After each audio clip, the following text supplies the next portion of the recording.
आप सभी भक्तों को राधे राधे, जय श्री कृष्णा। आज जया एकादशी है और जो जया एकादशी है ये भूत प्रेत योनियों से मोक्ष प्रदान करने वाली जया एकादशी है।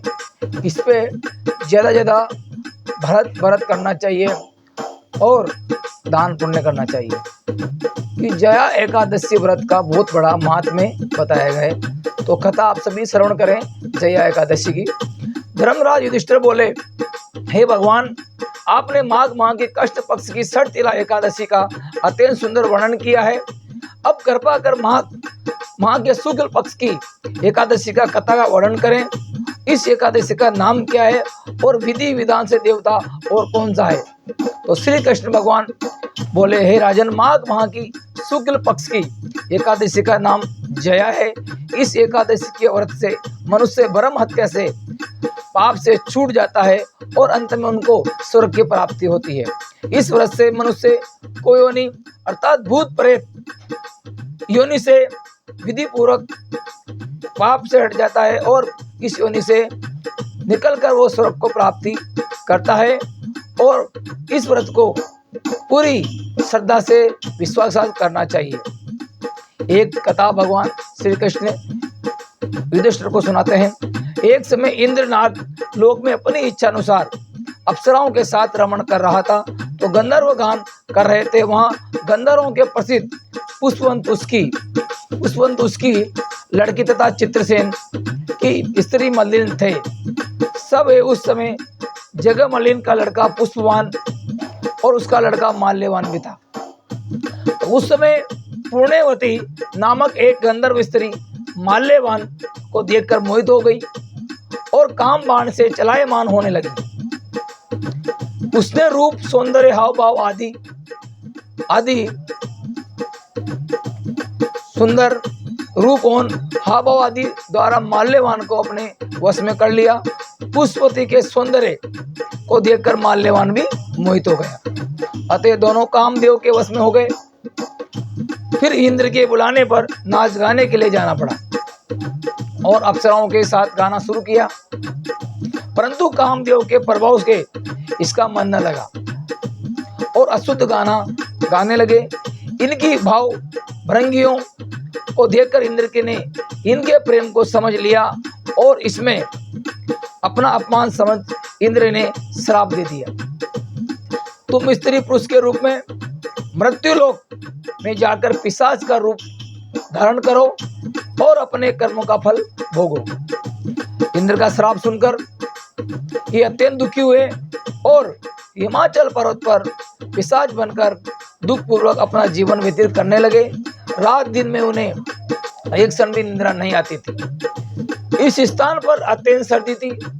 एक दिन पिशाच ने अपनी स्त्री से कहा, न मालूम हमने पिछले जन्म में कैसे कौन से पाप किए हैं जिससे मैं इतने दुखदायी ये पिशाच योनि प्राप्त हुई है। तो देवयोग से एक दिन माघ माह के शुक्ल पक्ष की जया नाम की एकादशी आई। इस दिन दोनों ने कुछ भी भोजन नहीं किया और न कोई पाप किया।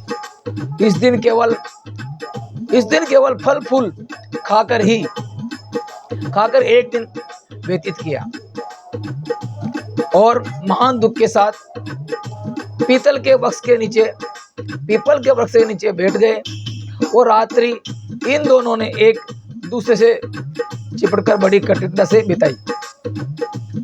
सर्दी के कारण उनको रात्रि में निद्रा न आई और दूसरे दिन प्रातःकाल होते ही भगवान के प्रभाव से इनकी पिशाच देह छूट गई और अत्यंत सुंदर अप्सरा और गंधर्व की देह धारण करके तथा सुंदर वस्त्रों तथा आभूषणों से अलंकृत होकर नागलोक को प्रस्थान किया। आकाश में देवगण तथा गंधर्व इनकी स्तुति तथा पुष्प वर्षा करने लगे। नागलोक में जाकर इन दोनों ने देवराज इंद्र को प्रणाम किया। इंद्र को भी इन्हें अपने प्रथम रूप में देखकर महान आश्चर्य हुआ और इनसे पूछने लगे कि तुमने अपनी पिशाच देह से किस प्रकार छुटकारा पाया, सो सब बतलाओ। इस प्रकार माल्यवान बोले कि देवेंद्र भगवान विष्णु के प्रभाव तथा जया एकादशी के व्रत के पुण्य से हमारी पिशाच देह छूटी है।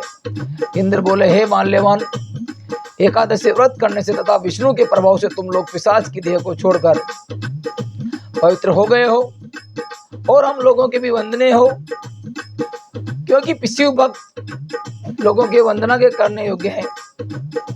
अतः आपको धन्य धन्य है। अब तुम पुष्पवती के साथ जाकर विहार करो। हे युधिष्ठिर, इस जया एकादशी के व्रत से समस्त कुयोनि छूट जाती है।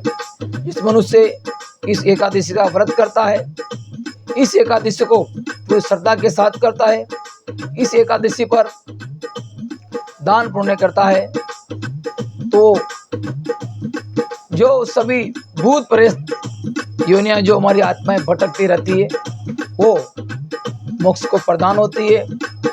भगवान बोला उसको क्षमा करते हैं और उस योनि से निकालकर स्वर्ग की प्राप्ति होती है।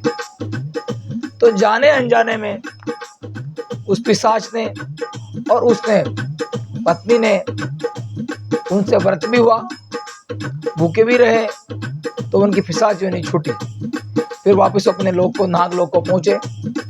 तो ये प्यारी, बहुत प्यारी महिमा जया एकादशी की आपने सभी ने श्रवण की।